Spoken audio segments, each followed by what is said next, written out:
times. We have very strong views on things, and we just thought we should share these views with you guys. We have opinions about things. You have your opinions, I have my opinions, and I think one of the things we do care about here is Nigeria. Right? Yep. You know, I care about its future, its leadership, its politics, its economy, and I think you do as well. So I'd love to be able to process what that looks like with you, especially given 2027 as an impending year for a new election. What Yeah, are I know. Nigerians voting for example? I hope people are gearing up. And I hope that one thing also, like before we get into the main thing, is other African countries, they people who are in diaspora can vote, but Nigeria hasn't done that yet. I wonder why though. Yeah, that's I've always wondered that I feel like, yeah, go ahead. no, I feel like it's a systematic programming, right? Yeah, If yeah, I people think have so to too. fly home to vote, like you make everything impossibly difficult for people to actually have a voice. I Right. mean, it's true. I haven't voted in Nigeria for the past Probably since you left. 2.5 decades. I know. Absolutely. Like Yeah. it's ridiculous. Like ever since I could vote. But there's also the thing about like, yes, I could go home and vote, but there's a part of me that's like, does my vote even matter? Matter. That's true. And that's the major thing. And, like going back, like, because I know I have Ghanaian friends who are here, and I think Ghanaians, they go to their embassy to vote. So, yeah, I don't know why Nigeria hasn't made that possible. Everything is big, big in Nigeria. And the main thing about leadership is there's always red tapes and things that hamper people from engaging. So, yeah, man, we're going to be Yeah. talking about all of these things. And, Yeah.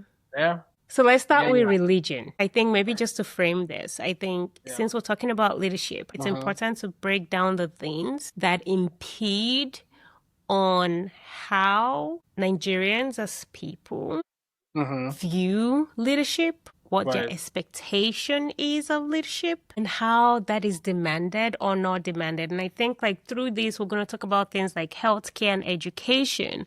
But one of the things that is very present for me is religion. Right. Like Nigeria is an incredibly religious country.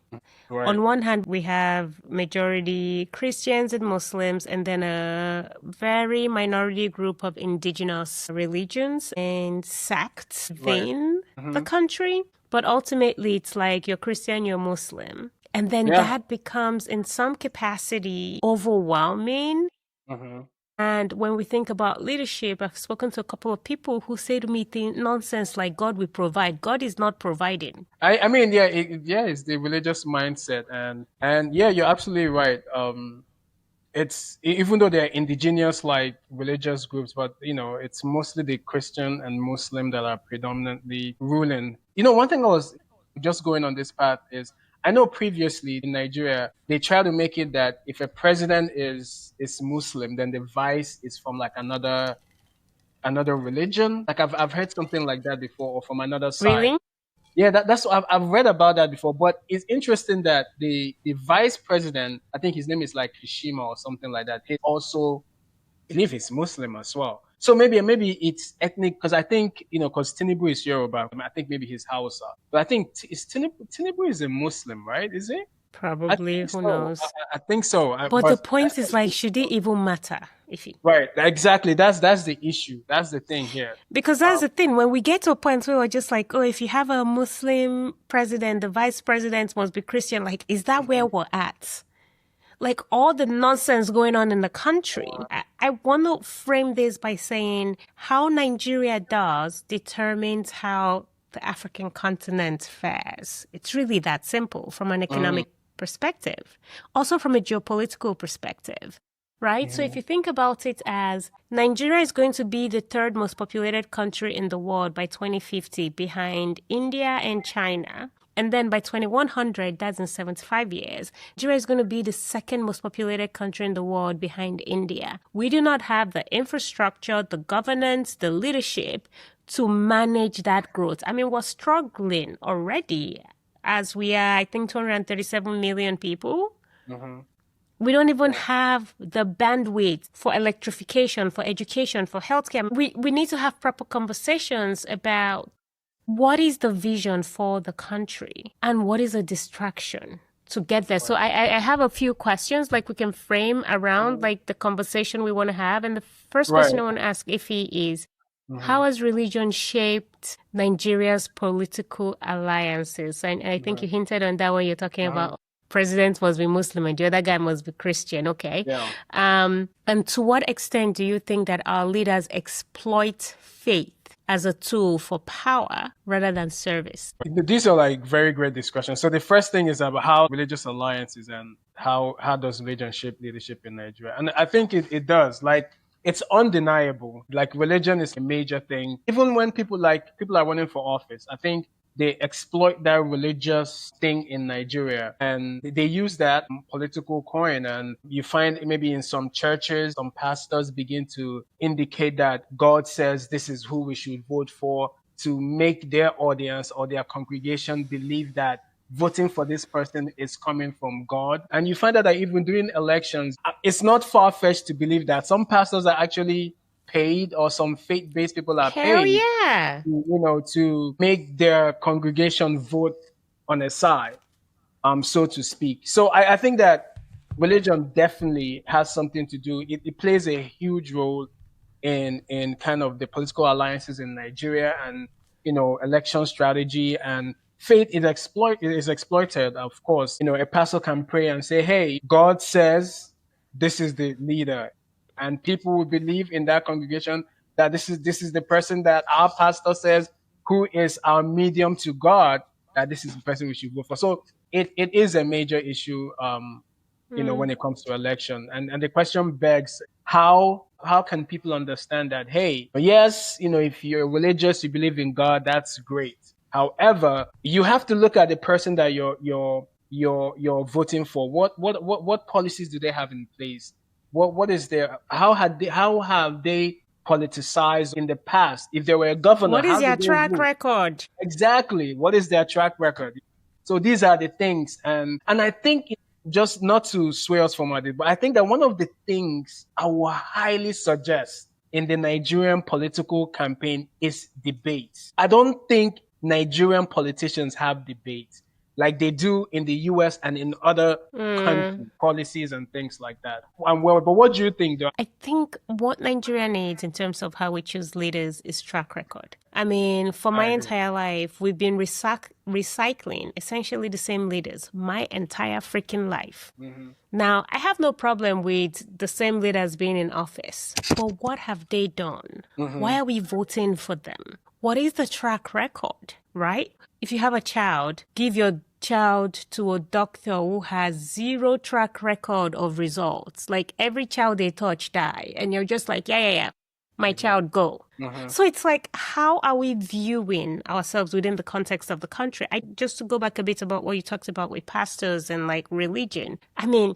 I often say this and I say it semi as a joke, but I really mean it. It's like one of the best startup ideas. Like if you're trying to invest in anything in Nigeria, invest in a church. That money will 10x, 20x, 30x, 40x, because that's where money is made. And I Hmm. think that as much as we're a very religious country and we believe Right. in God and God is great. I mean, I have nothing against religion. I have nothing against faith. I think that religion can be a tool for bringing community together, for preserving people's mental health, for giving them something to aspire to and hope for. But I think that religion has been weaponized and it is essentially a political ideology. And I think no matter how this shakes out, I think oftentimes as Nigerians, we just assume that religion was born in us. But no, Right. Islam and Christianity were colonial imports. Now, I'm Mm. not saying they are good or bad. I mean, we can break that down another day, but they are essentially a colonial import. And as a matter of fact, they're a political ideology. So I think that we need to start asking ourselves. It's the same thing around like ethnocentrism and ethnicity. It's like who's Igbo, who's Yoruba, who's Hausa, who's Calabar, who's Edo, who's this. Like people will literally vote somebody in because he's Igbo or because he's Yoruba. Right. Like what is the track record? What Because it's their rights turn. do they exactly like what rights do they have to actually be in this country, to lead this country? Because we need to reframe the understanding that leadership is a service. It's not for people to oil their pockets, but that's exactly what it is right now. It's like, it's my turn to take money and oil my pocket and put it in all my bank accounts. It is my turn to be enriched from the country. So I wanted to just frame that, like, there is a fundamental challenge with religion. And I think we can talk about this maybe at a later time, about the importance of secularity, where we need that separation of church and state. But I do want to say the thing about debates. Right. I do think that, yes, it would be nice finally for a debate. So people are asking questions and we can say, like, who can actually answer them. But at the same time, I'm also mindful that Nigerians can easily fall for the person who comes from their ethnic group or their religion who can string two decent sentences together in English language, and you're like, yeah, that's the guy I vote for. So ultimately, we need to look at, what are the facts? What have they done? And if they haven't done enough, why are we still recycling the same people for the past 4 or 5 decades in the country? Yeah, I totally agree with in terms of track record. I think that's a huge thing. One thing I would say, like, I don't envision a time where, like, the political sphere in Nigeria will be totally void of religion. That is why it's important to find ways, I would say, to work around the religious aspect of it, because religion is part of the fabric. Actually, it's a huge export of Nigerians. Like, if you go to various countries, so I think religion is part of Nigeria. The Nigerians are running all the churches abroad. Is that what you're saying? Yeah, like, they take it. Oh, I'm telling you, it's like huge. There was a pastor that was recently deported from South Africa because he was doing things he wasn't supposed to do. So it's huge, and it's embedded in that Nigerian society. So although it's not good, if we can get away from this over reliance or them exploiting religion, but we can shed light and expose the exploitation, which is why I brought about the debate aspect of it. And I do, kind of understand where you're coming from. I think it's Nigerians that have to be the ones to poke holes and expose those things so they can really vote for the right person. I think there's something about knowing where you come from before you know where you're going. I mean, for me as well, like, it's hard to look at a country where we don't place religion and God at the center of, how we move, what we do, and God's provision of everything. Yeah. I think a lot of us don't know our history. I think a lot of us do not know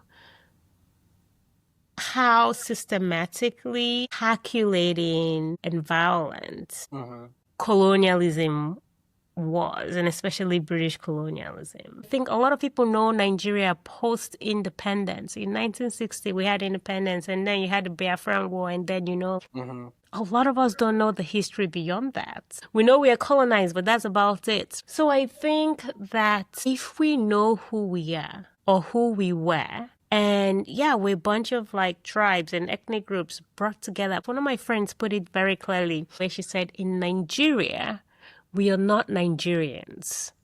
In Nigeria, we're Igbo and Yoruba and Hausa and Calabar and Efik and Ibibio.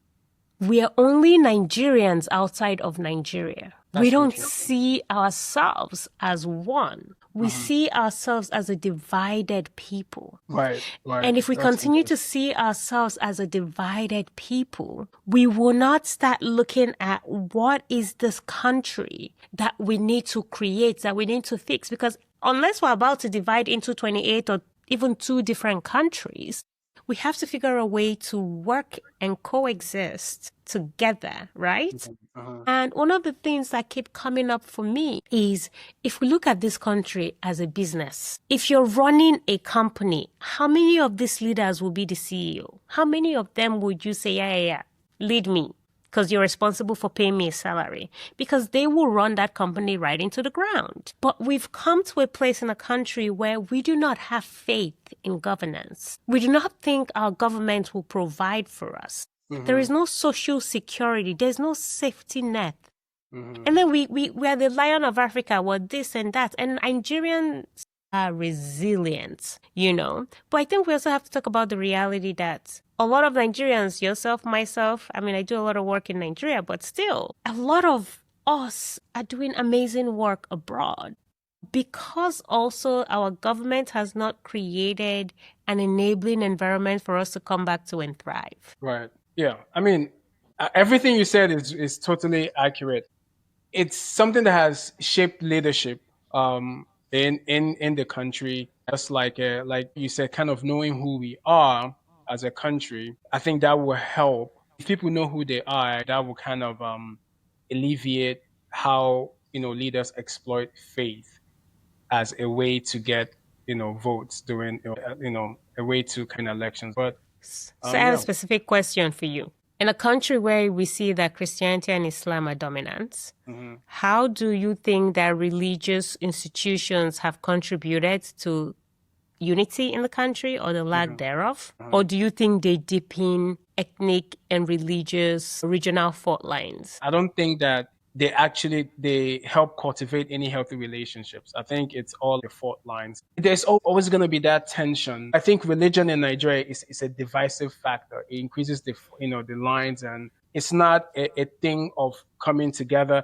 On the basis of religion, I do think that it's often used as a distraction. I'm new to TikTok.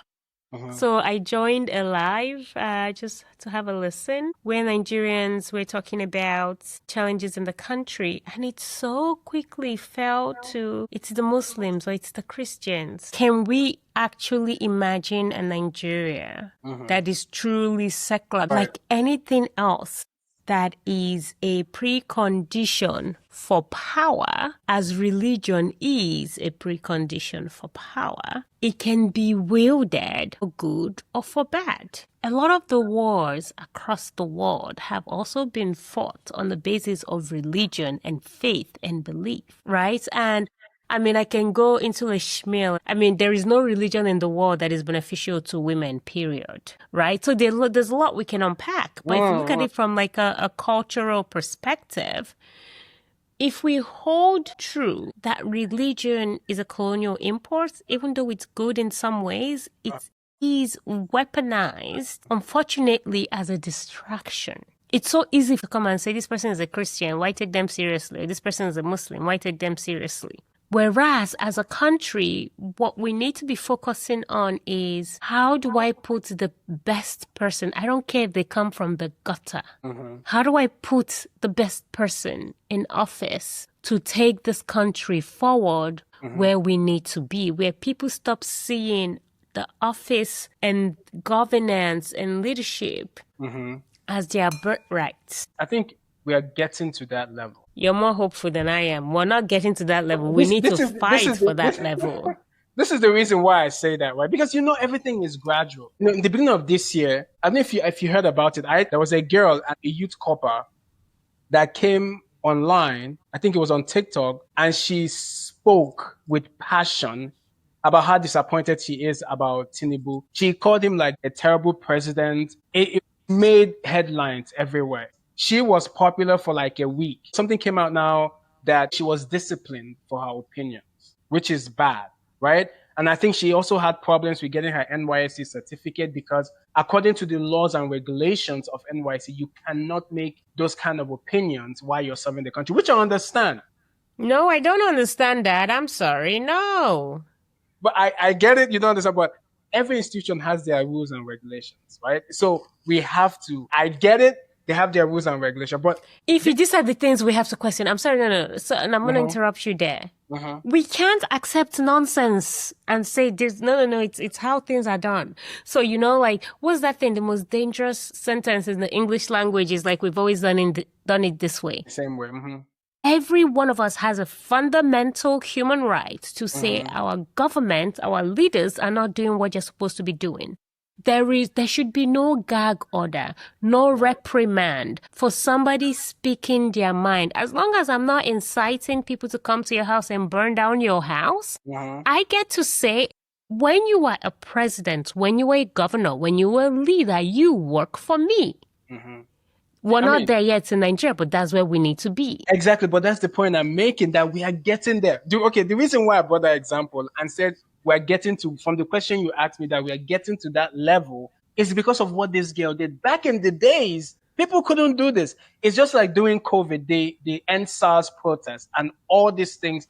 I'm gonna give like you said, I'm a bit more optimistic than you might be. The reason is because I think that these things are gonna come gradually. Because you have to understand that, and even though Nigeria is a democracy, and we talk about this, and I have no opinion about African countries who are democratic states, and why I think that democracy might not be the best form of government for Nigerians, which we will discuss later on. Because if you look at examples of other countries, look at the Sahel Alliance, for example. Look at Rwanda, for example. Look Burkina at Faso. exactly. It's part of the Sahel Alliance. Look at how good they're doing, and they're not democratic states, right? But back to my point is that I'm saying, okay, Nigeria, we're getting to that point where people are going to begin to think for themselves, and people are not going to be voting based on religion anymore. But it's going to take time, and I think our generation is going to be the generation. And I'm so hopeful for this. I'm looking forward, and I thank God we're talking about this now, because 2027 is going to show. I'm optimistic about it. And to tie everything together from what that girl did beginning of this year, I think more people are going to be able to opine, talk about things that they couldn't do in the past, and these things are going to be the driving force that gets me to understand that, wait, I'm not just going to vote someone because they are Muslim or they are Christian or because they are Hausa or because they are Yoruba or because they are Igbo. I'm going to vote for them because they have a good track record or they have good policies. Right. So I think we are getting there, but Given the fact that we're both about to be 40 soon. why are you exposing? Why are you exposing No, our? I'm just, no, but I think it's important to note, right? Look good though. We look good for 40. Yeah, of course, we look great for 40. But my point is Mm-hmm. exactly that we need a rush because this gradual is snail pace, Mm-hmm. right? Yeah. And it's not been any different from our parents' generation. I talked to my mom, and my mom is like, yeah, it's always been like this. I refuse to accept that this is how it should be. But we also Right. have to acknowledge that what you're seeing, the people who have opinions and are stating them, they are a minority. The majority, the vast majority of Nigerians are indifferent, are apathetic, or they do not care. And that is Mm-hmm. the reality. So, what we need to do is invest heavily in civic education. Because that's the thing, it's like, a president's come around and it's like, I'm going to fix education. The president is not responsible for education in your local government area. You need to understand the law. So, for Mm-hmm. example, in the US, they tell you, call your senator, call your this, call your reps. Who is a rep in Lekki? Who is a rep in Akwa Ibom? Who is a rep in Anambra State? There are people who do not know that. Governance in Nigeria in so many ways has been modeled up. It's so elusive. We see it there for election. People get riled up. Mm-hmm. But then, like, when somebody says, I'm going to fix education, the next question is how? Specifically, give me numbers, because what gets measured gets done. Debates. But it's not just debates. It's I want to talk to all the people running for government in 2025 or president in 2027. I want to talk to each and every one of them. You want to fix healthcare? Give me some numbers. How many hospitals are you going to build? How many health practitioners are you going to educate or attract back to the country? Even the ones within the country that are without jobs. Which equipment are you going to put in place?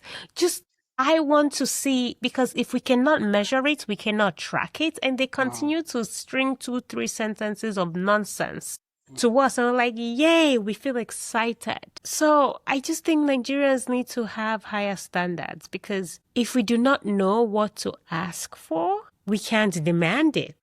So that's kind of like where I'm coming from. I think there's so much distraction on everything else. Like if it's not religion, it's ethnicity, it's this, it's that. And sometimes people are just in struggle mode. People are trying to survive.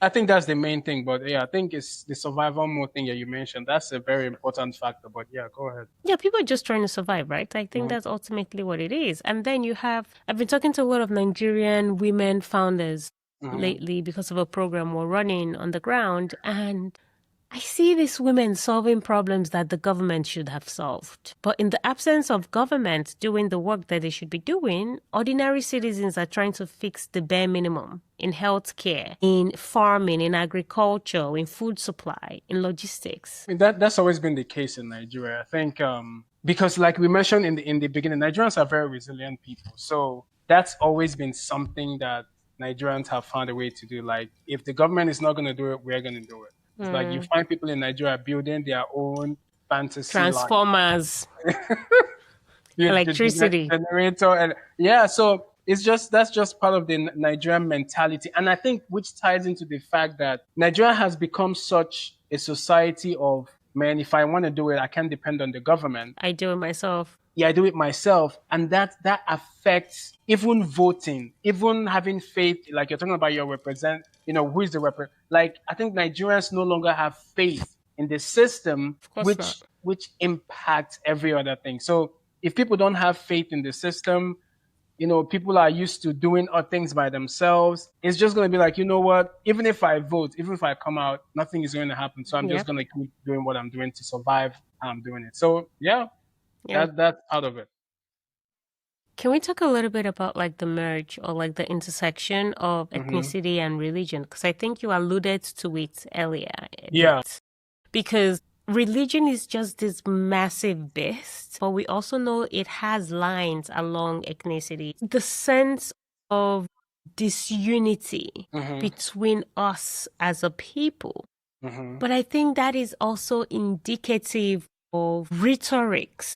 Because when I Hmm. start to think about it, like, is this grounded in fact? Or is this grounded in what I have passively consumed? In Hmm. terms of, I know people who would not marry someone because they're Yoruba or this or that. Yeah. Like, we have a Hmm. problem in the country. So I think, what does it take to actually start seeing ourselves? So maybe that's a question to you.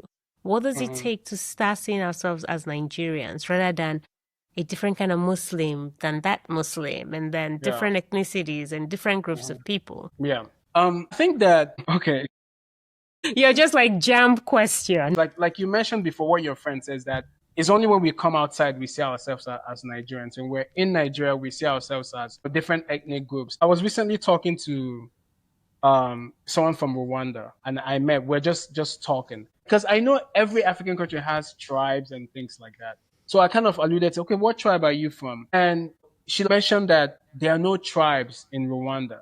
Although when I talked to somebody else, they told me there are tribes. But I think what I understood was that there's the concept of tribalism, they're trying to wipe it away. Mm, And one of the things they're doing is like, I think in Rwanda, there's only one language. To go back to your question, I think that the ethnicity and all that stuff is embedded in society. We as Nigerians, we have to find a way to curtail these things and policies to minimize the overemphasis on tribalism and ethnic groups, especially when you have to come with policies and things that have to do with the masses or in Nigeria as a whole. I know mm-hmm. like people can always have their identity, which is where they're from, Igbo, Yoruba. It's fine. There's nothing wrong with it, Yeah. right? But policies and things that have to do with the citizenry, we have to find a way to minimize that from being like being quantifier or a qualifier for various like political office. Once they start doing that, then people will start seeing that, and then I think it will have a trickle down effect to those who are like the regular citizenry. We will now start saying, okay, this doesn't really matter because I mean you're not gaining anything from saying that you're this or that. I Yeah. just think that policies need to be void of Yes. those things. There needs to That's be a the only way. separation. There needs to be Yeah. separation. I think things that have to do with the country needs to be void of those heavily, ethnic and tribal influence. What do you think? I agree with that. We have our cultures, we have our languages, we Hmm. have our foods. There are places where they integrate, yay, jollof. And But I think that there needs to be, so you can celebrate that, you can hold on to that. right. But collectively, we need to start thinking about Nigeria as a business, When as when a you say large, when you say massive, that, sorry. when you no go on, when you say it's a business, tell me more about that. Imagine the country, running the country is a company, and then you demand better of your leaders. Imagine Because if like you had a crappy CEO for Microsoft and Apple and, Intel and I don't know, any of the big companies in the world. If we start thinking about it more pragmatically and away from Because if you're an Igbo person and you're a crap leader and you're responsible for my income and you're going to run it into the ground, I don't want you leading. I want you out. I want the person who is capable to be there. So I think there needs to be that separation because we keep thinking about this country as something that is not ours. And you said something which brought this up for me around our leaders have proven to us over and over and over again that they don't care about us. So our leaders don't need to do anything at this point. People need to start, you, me, and all of us need to start demanding more of our leaders. Somebody I was talking to recently from Kenya, he was talking about what he's a Pan-Africanist, right? And he was talking about what he sees that is unique in Africa, maddening, is that we listen to our leaders tell us nonsense. You know, you're like, oh, I will build a church, I'll build a mosque, I'll do this, I'll do that. And we say, oh yes, we like him, because it's usually a him, very rarely a she or her. But we will say, it's true now. I mean, it's true. It's like, God forbid, our leaders are women. They must be men. They must be over 50. But anyways, I digress. But, you know, like he was saying about how we listen to what they tell us and then we celebrate that. We don't tell them rarely. We hardly ever tell them what we want. And I think that is inherently problematic because we don't have a voice. We don't think we have a voice. So I can come tomorrow if I can pay the billions of naira, whatever, how much millions I need to get a seat to run for office. I can come and be like, I'm going to build skyscrapers. I'm going to take you up to the moon. And that's it. People are excited about that because it sounds good. But people are not thinking about the bare necessities that they need and the challenges that they have in healthcare and education, in literally having power, in transportation, logistics, in food, in having a decent, livable wage. You know, the average salary, income, I checked a couple of months ago, in Nigeria was less than 400,000 naira. That is less than 400 euros a year. Yeah, but there's something I want to. Okay, so I want to challenge something there. Challenge away. I want to say that I think Africans are smarter than politicians just telling us and we just, we listen. I think, yes, they say all those things. And, Africans, you mentioned your friend from Kenya. I think that we hear it, right? But what's the choice? I mean, with people, they're going to say what they have to say. We hear it, but I guarantee that majority of people don't even believe it, right? But the thing is that how do we hold them accountable if they don't deliver? That is the thing. We need to rise from apathy. I think that is inherently, maybe fundamentally, the challenge that we have as a continent. I think the challenge that we have as a group of people, where, yes, we don't believe it. But I think there is this sense of apathy where I will do for myself. I will take care of my own. And this is, again, comes back to the construct of, I think, say, take Nigerians. Nigerians are inherently good people. They will take care of their villagers. They will take care of their aunts and their uncles. But they'll take care of their people, and everybody else is fair game, right? I think power is never given. Power is taken. And recently I've been thinking a lot about this around good people must pursue power aggressively. Because the bad people or the incompetent people or the people who have no business being leaders are the ones who are pursuing power aggressively and they are getting it. And the rest of us are on the sidelines lamenting about how bad their leadership is, right? So, but I think there's something about knowing the facts. Like I think I told you the other day we talked. The number of out-of-school children in Nigeria is 20 million. Million children are out of school, yes. That's interesting. Wow, I wouldn't think that, No one thinks that, but it's true. Because we value education so much, right? I think we value education, but it also comes down to the family you're in and what they can afford. Now, if you think about in areas like in rural areas where there's no school, like some kids are learning under the tree, there's no chair, no table, nothing. Right.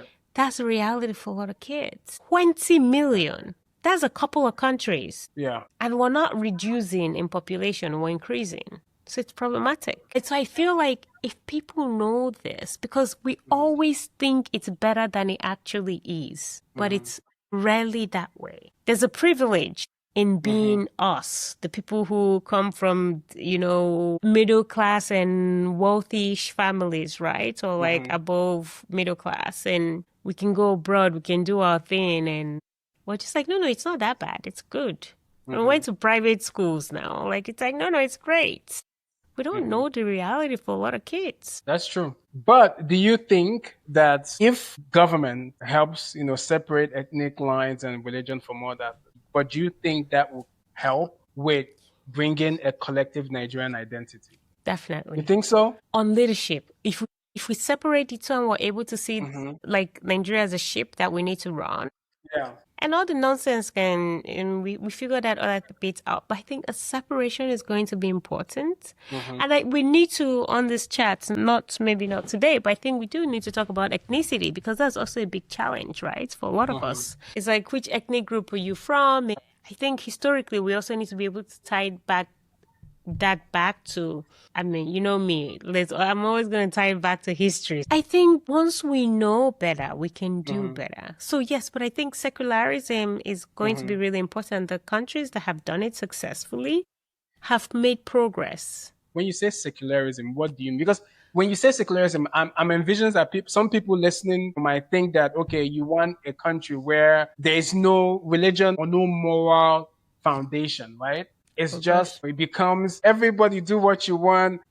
I don't want to get too controversial with it, but African countries have a line on what they accept. Whether when you come to the LGBTQ community, when you come to various things. I hope we're going to have that conversation on this chat. Okay.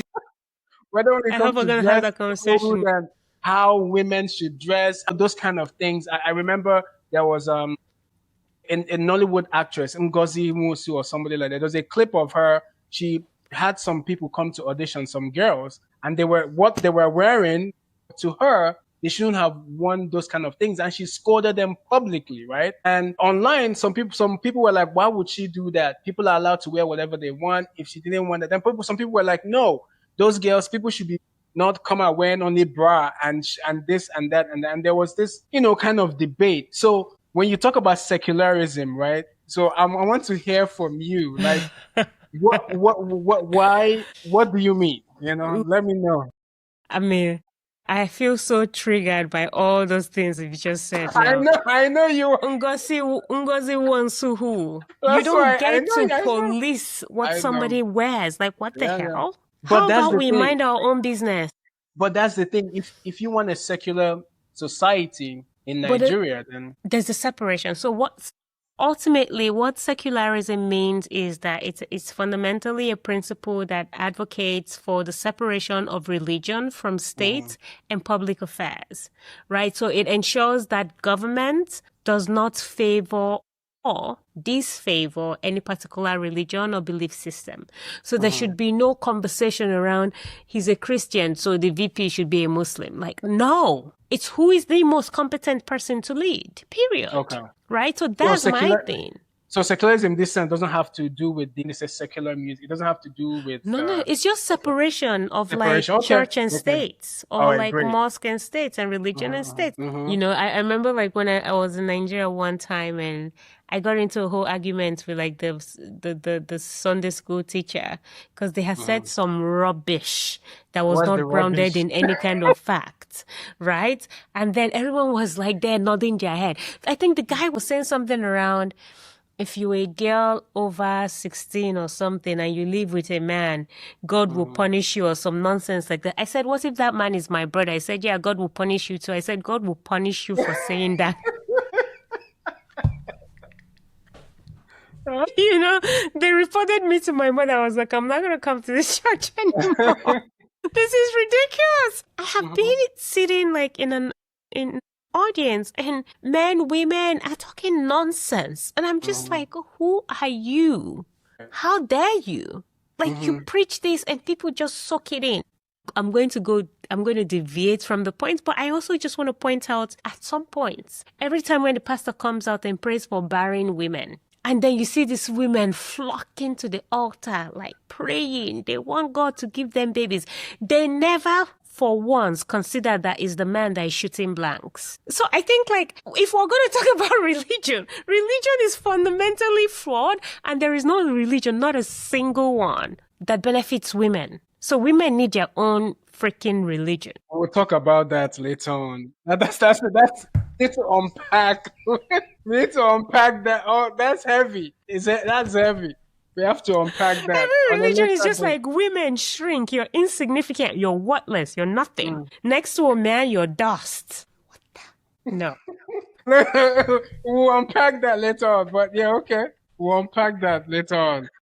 I will control myself. Well, no. We'll talk about all these things. But okay, so basically, you're saying that if we void all this ethnicity and stuff, it's possible for Nigeria to have a national identity and where Nigerians, that's it. Yes. I mean, we've somehow managed to do it abroad, Ify.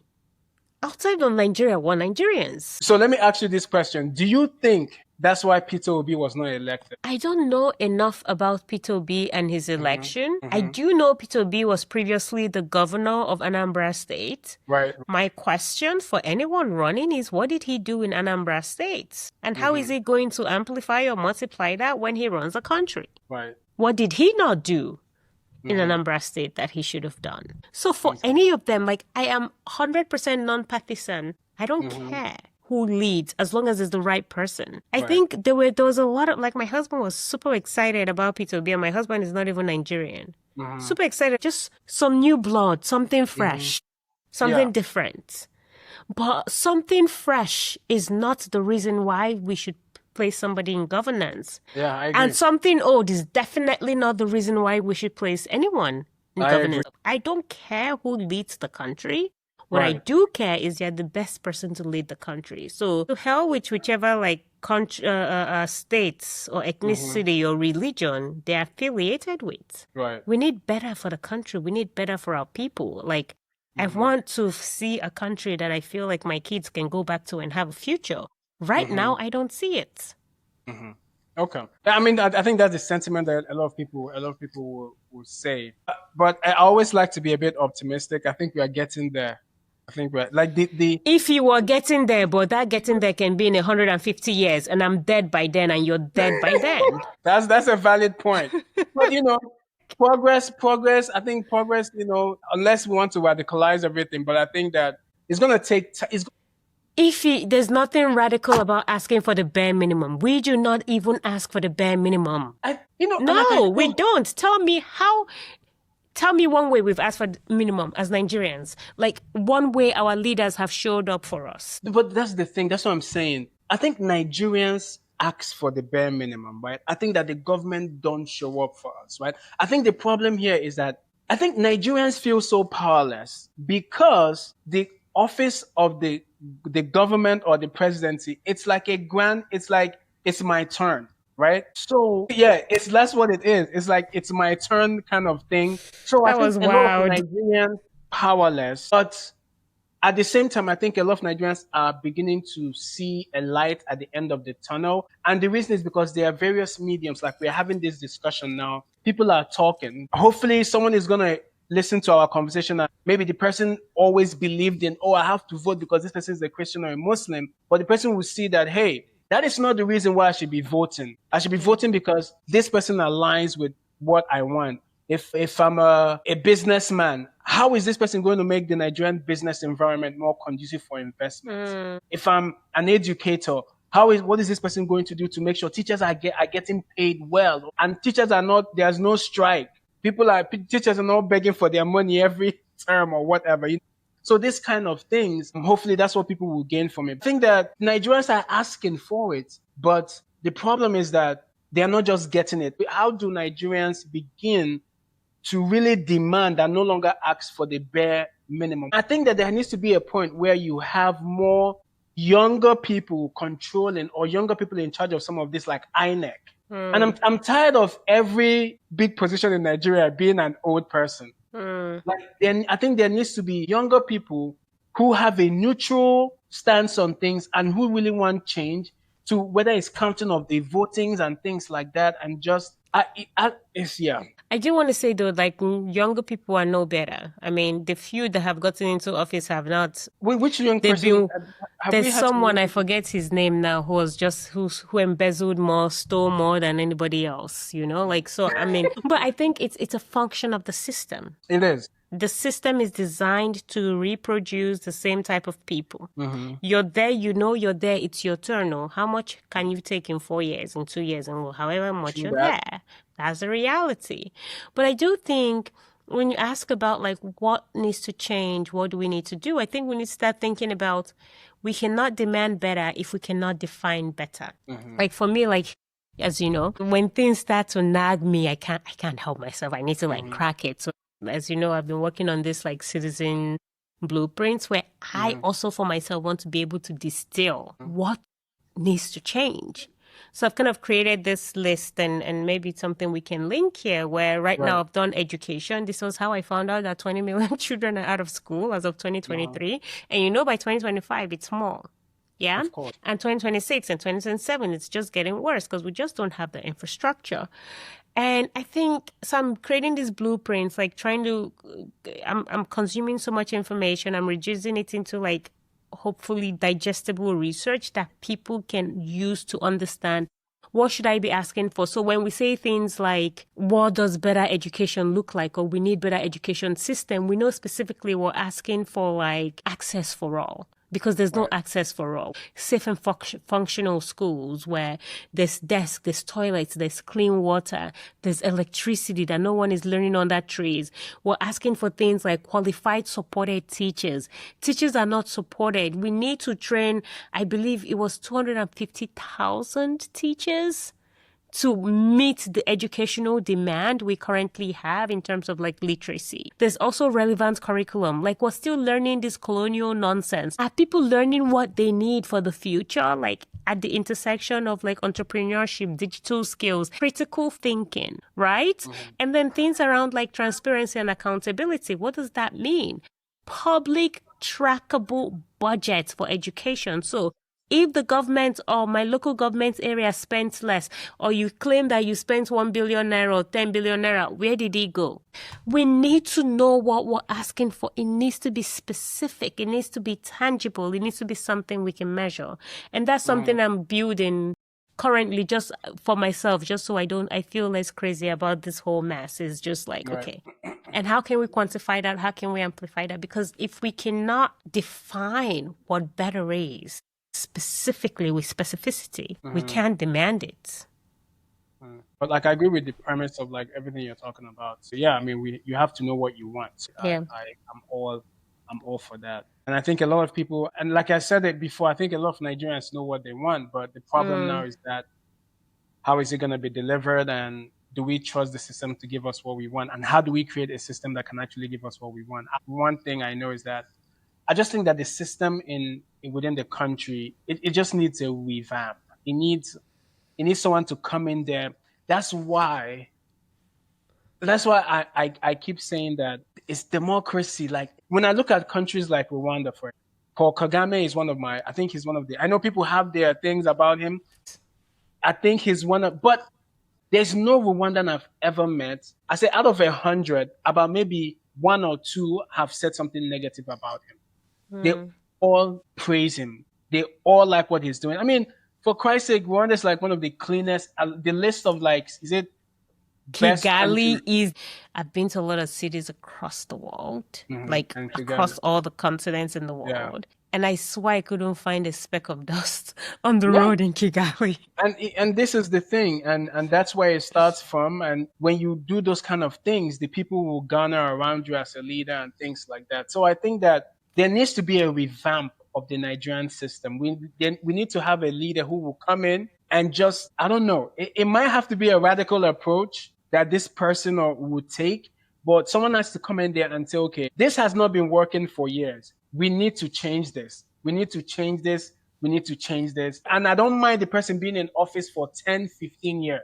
And that is the thing. I think one of the other problems Nigeria has is that we follow this democratic form of 4-year terms. On And I think paper, that, but I Yes, the mean, people 4-year leave terms. Yes, yes, yes, 4 year yes, terms yes. and they come back again. But the thing, I think that for a country like and most African countries, I really don't think 4 years is enough. I think because if you watch, even for governors, they will build hospitals, for example, and then when they leave, somebody else will come in, and that person has another ideology. They will abandon the hospital that this person was building. And if you go to like places in the east, for example, they're like all this and the governor started doing it. He left office. Another person came in, couldn't complete it because the person started doing their own thing. So I think these are all things that need to be changed.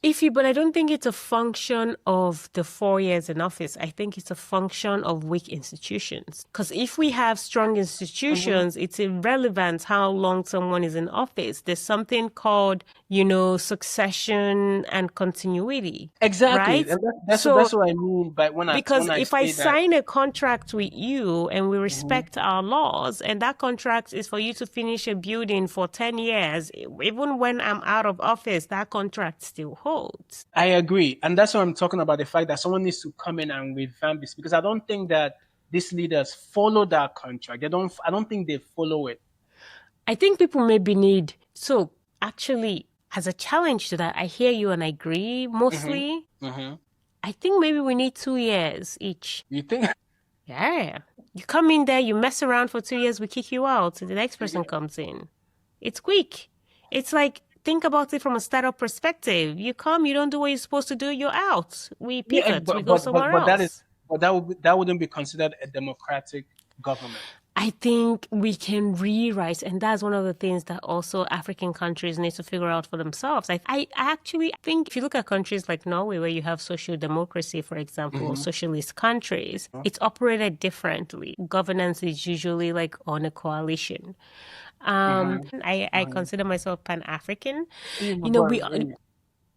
Yeah, it's something we have in common. I think we can collectively look at what does governance mean for our own context. Like it's Exactly. one thing to come from a lot of these countries that are thriving, Hmm. have 200, 300 years in front of them or behind them rather. Whereas a Hmm. lot of these African countries are on their 100 years old, post Right. independence, Hmm. right? And oftentimes, a lot of them were different countries that were forcibly merged together, Right. So it's like, what does governance look like for us? What does religion look like for us? What is our identity? Context, You know, contextual exactly. democracy. Yeah, I've We talked need to about that. define for What it means for ourselves us. I what it agree. means and Because how quickly we need to pivot. Like, I run businesses and I work for some of the biggest brands in the world, hmm right? You think if there's a shitty leader, excuse my French, they're hanging around for 4 years? of What? course not. They're being kicked out. And somebody else is coming in. And they will continue to be kicked out until the right person comes and does the job. And I Right. feel like that is almost what we need to adopt. 4 years is too long. I definitely agree with Too long. like a contextual or based on what works for like revamping these things. Like if we're doing democracy, we can call it a Nigerian democracy, like something that works for the country We don't even need to and call not it a democracy. We just call it something. Yeah, leadership. whatever. Yeah, Leadership for us. whatever works. Yeah, and I agree with that. I think that's what Nigeria and most African countries need to do. And I think the countries that are doing it are being successful. That's what's happening. Burkina Mm. Faso, Mali, Senegal, these countries are becoming very successful because of the fact that, like, you know what? This doesn't work for us. Let's create what works for us. So, yeah. So I You agree. know why those countries are doing well? Why? Whichever what way we look at it. I think like Hmm. in many ways the West might look at some of these countries and be like they have a tyrant as leaders. I think these countries are doing well because the leaders have vision and political will. Hmm. They have the will to say no to extractive systems and structures. They Hmm. have the will to say, no, no, no, we don't need more mosques or churches. We need schools. So we need leaders that have proper vision, which is why we cannot just like drool over the first person that can string two sentences together. Like, we Yeah. need to demand more. Again, we need to think about if this was my child, would I put my child in this person's hand to take care of? Because sometimes we need to contextualize things to be like, wait, oh. Why am I voting for this person? Because that's the thing. I will vote for a newborn baby if they can run the country better. I will vote from somebody from a different country if they can run Nigeria better. And that's where we all need to be. That's where we need to get. I agree. Yeah. So all in all, I think that when we talk about politics and religion and this, I think yes, those things exist. They're never gonna go away. But I think that yes, Nigeria needs to find a way to Separate.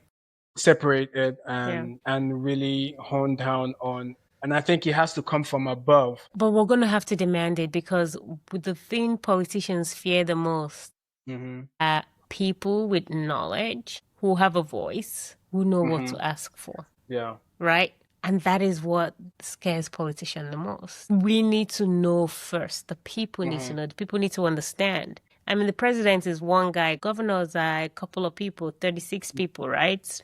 Yeah. At best. It's millions of people together. So what does collective civic understanding and education and knowledge and then demands Hmm. look like in terms of like the bare minimum that we will accept from our governance? I think that's something we need to think about.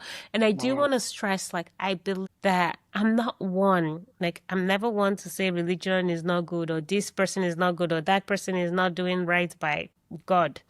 Hmm. I am here for whatever makes people feel good, feel a sense of community. I'm a very spiritual person. I Hmm. believe in a God and she's awesome, you know. So I think it's Okay. Want to my God start is a from. woman. So I don't want people walking away from this thinking Hmm. that I have a disdain for religion. I think it's Hmm. important. I think it's like therapy. It's like Right. community. It's home. But I Yeah. think it needs to be separated from function of Hmm. governance and a Hmm. state. And we Hmm. also need to start thinking of Nigeria as a business Hmm. that we have invested in. Right. And we want to see the best leaders. Otherwise, we're going to lose a bunch of money. And then Hmm. we'll have nothing to send our kids to school. We'll have no 401k or whatever it is that people do in terms of like savings and retirement. Yeah. Yeah.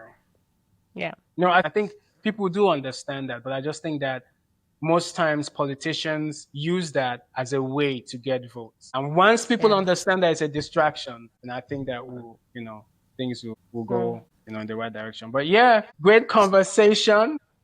As we say in Mm, Nigeria, they no bomb me yesterday. Yeah. at Like, so all. when the They're not good at politician all. comes and At say like all. nonsense, you're like, Exactly. hold up. Yeah. Exactly. That's the things. But Yeah. yeah, definitely going to be having more Yeah. conversations This and was more nice. different topics.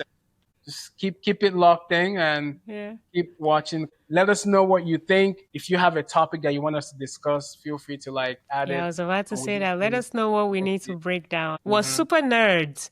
Yes. All right. All right. All Okay right. Now then. we'll talk. Thank you all.